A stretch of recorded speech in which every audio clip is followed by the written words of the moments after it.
when it comes to studying, why are we doing gesture drawing? Like, what's the point of this? What's the strategy here? What are we trying to achieve? I think the main thing that people get wrong in gesture drawing is they're like, I need to make the most beautiful gesture ever, and I need to have it match the guy who's been doing gesture drawing for 10 years, and it needs to look like a person, and I need to go as fast as possible. And I don't think any of that's true. I think the main goal when it comes to gesture drawing is coming up with a method for constructing the human body in a way that makes sense to you. And I think the best way to truly answer in a way that makes sense to me is to target the subconscious. And the way you do that is through speed, through low detail. So that's what the speed is for. It's not to stress you out, it's to force you to think low detail. And it's to come up with strategies that are effective, meaning we can recreate them in a way that makes sense. So when we have a body here, we're not thinking I need to match all the proportions and you need to plan out all these different things. It's okay, I have this complex object here. How do I break it down in a way that makes sense? And there are several strategies that you can come up with doing that. One is just placing down a bunch of circles. So we can just come up with different shapes and different forms for the human body. And like I said, if it looks like a monster, that's awesome because that monster is going to be something that you're able to refine later on. So, like, I'll take the upper torso, we'll just make it a quick little circle, lower torso, quick little circle, and then from there we can either make the legs little circles or we can make the little joints little circles as well. In fact, I'll make everything circles. Just lines and circles.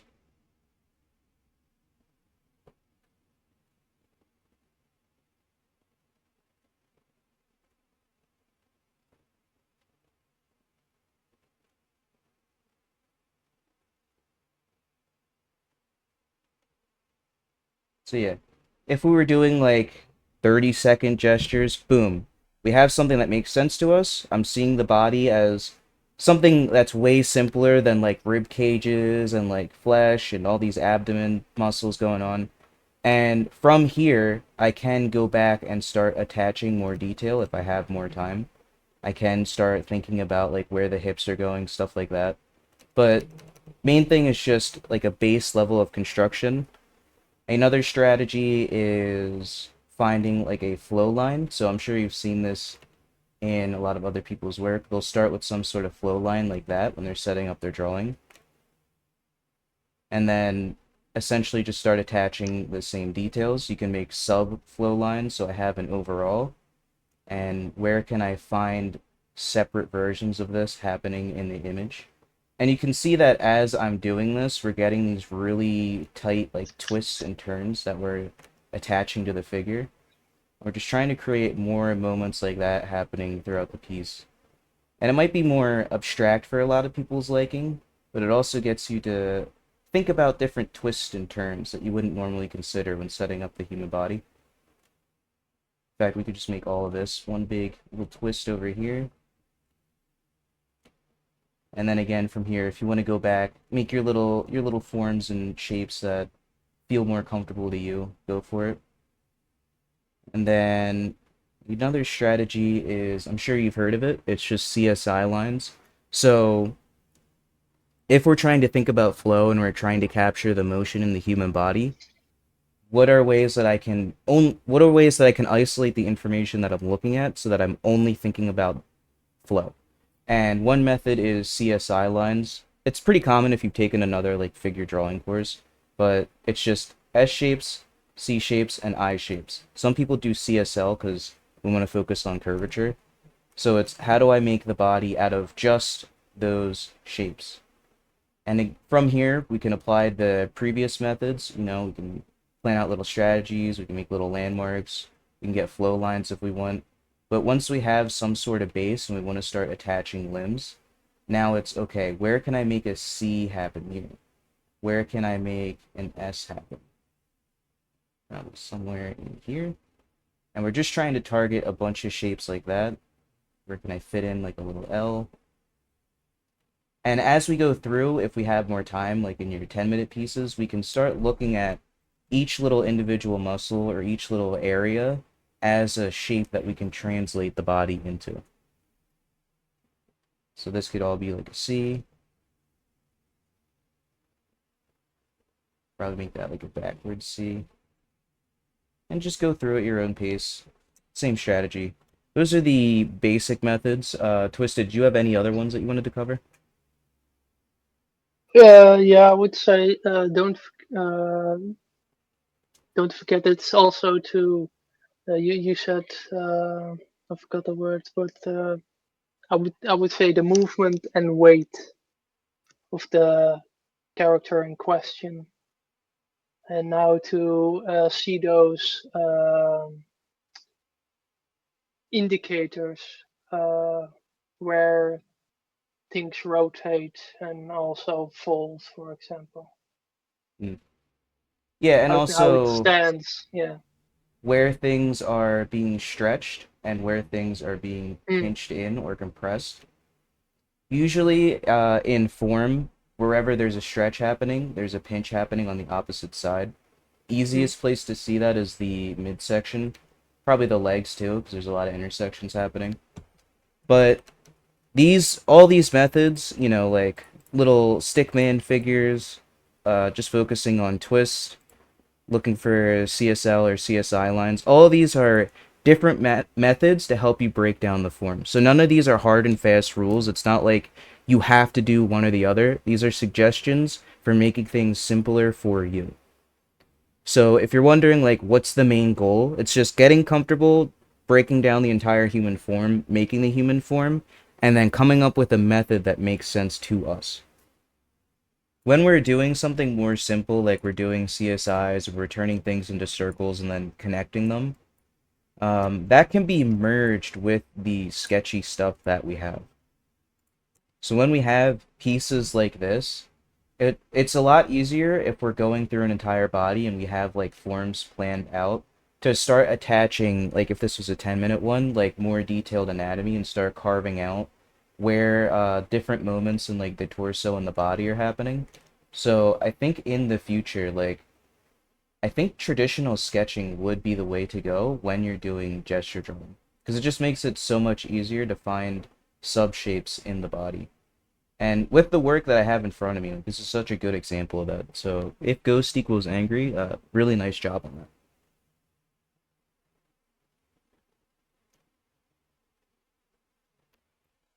Right. If you're going digital, I also recommend trying to shrink your brush down and having some type of opacity. So where if it's hard, you get obviously a more filled in line, and then if you go soft, get a softer line. Maybe I don't like size flow, but maybe include that as well. I'm only recommending it so that if like one shape has to go into another, we can easier capture that transition happening. Just to like push like form or shapes around a bit more. Because obviously I'm sure you've seen it like wherever there's something like intersecting, we have a darker line into like a lighter one. Oh, I remember my question, by the way. Did you guys feel like you were drawing for an hour? That is a good Like, question. Yeah, did that feel like a full hour or did it feel a bit quicker? because if it feels quicker, then it means you kind of enjoyed yourself. And that's also a good premise. Like, studying doesn't have to be boring. You can make it as fun as you want to, with like the limitations you give yourself. Another thing is gesture is really good for exposing weaknesses. So the most common thing that I see when it comes to gesture is like make our quick little dude here. Let me actually try to manipulate this a bit more. All right. So we have our little dude, and then let's say we 2 minutes go by and we finish. A common issue that we see is the legs are usually too short. So whenever you're going through a gesture and you have like a set, because obviously some of them are going to be too quick. Some of them, the poses are just going to be a little wonky. You're not going to be able to understand what's going on. But once you have like a set, compare and contrast with like 5 of them. Oh wow, look at that. Someone planned out for each of the time slots to be 2 sets of 5. So grab like a set of 5 or however many that makes sense to you and compare and contrast where common pain points are. Like I said, most commonly people will shrink down the legs. They'll either be like too long or way too short. And same deal with the head. The head will usually be like way too big or way too small. And take note of it. And draw on really good if you're working in traditional. Draw on your environment and make note like up legs too small. Legs too small. Take note of common mistakes that you're making or things that look off and do the opposite as well in the abstract. So like if you have like weird little shapes that happen that you like or look interesting to you and you're like, "Ooh, I really like how I made the stomach stick out or I really like how I captured um like the flesh in the ab." Make something up if you have to. Something that looks abstract or interesting to you. I really like how I made this look like a weird centipede bug creature. Anything you notice that's unique, also take note of that stuff as well. Because the negative aspects, if you have it written down, you know to look for it in the next practice session, and then in your actual work, be like, oh, I made this really long illustration. Did I make the legs too short?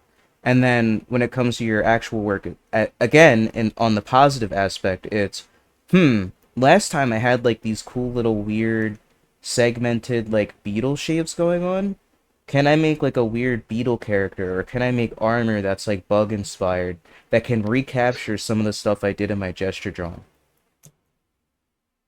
Oh, Silk So Song reference. yeah, absolutely. But it's always super important to take notes of what you did well and what you did wrong, or what you think could be improved on. Yes, always.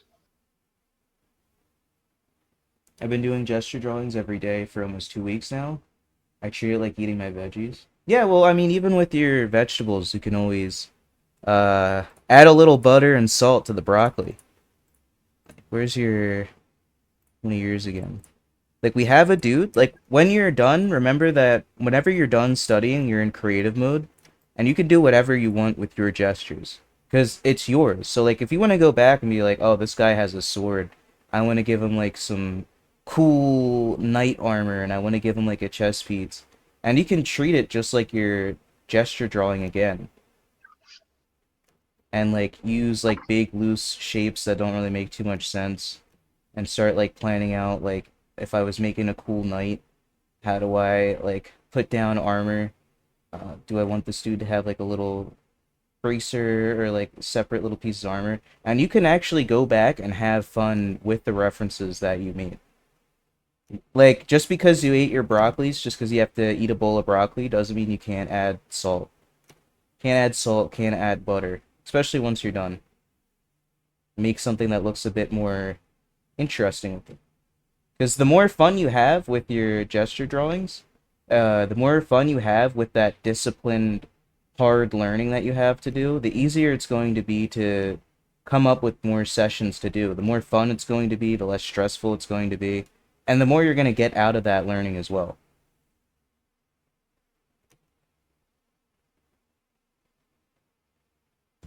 So I made him like a weird little Spartan in this.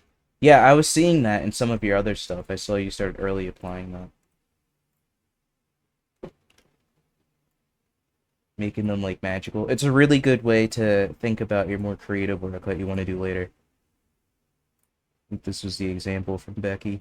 Yeah, it's a base point, and afterwards, you can detail it out and put stuff on it. Uh, Yeah, you're always allowed to add more to your homework to make it more yeah, interesting. Like I said, if you want to go back and start thinking about like color and like 3D elements, you can do that as well. it's even encouraged. I would like to see that. Yeah, whatever makes practicing more fun. Always look for excuses to be more creative. That's the whole point as an artist. Yeah, any other questions, comments, concerns? I'll look for any typing in the chat. Anything from you, Twisted? Last minute remarks. No, no, I think we did it. The All hour right. didn't feel like an hour for most people, so that's a good thing. That's a good sign. It's a good start. I think did the quietness also help with the drawing? I think so. Less people yapping and I, chatting. Lets you know who the yeah, real because I ones are. think Put on music. Yeah, make sure you're putting on some music for these as well. you can put on Um, music. yeah, but the next one it's gonna be very similar. We're gonna be thinking about the body as shapes, so making the human body, human gesture, human figures, all out of different shapes. There'll be a separate announcement for that later in the month. But thank you for the guys that showed up. Hope you learned something. Hope it was useful, and I hope you had some fun. And we'll catch you in the next one. Bye. Bye bye.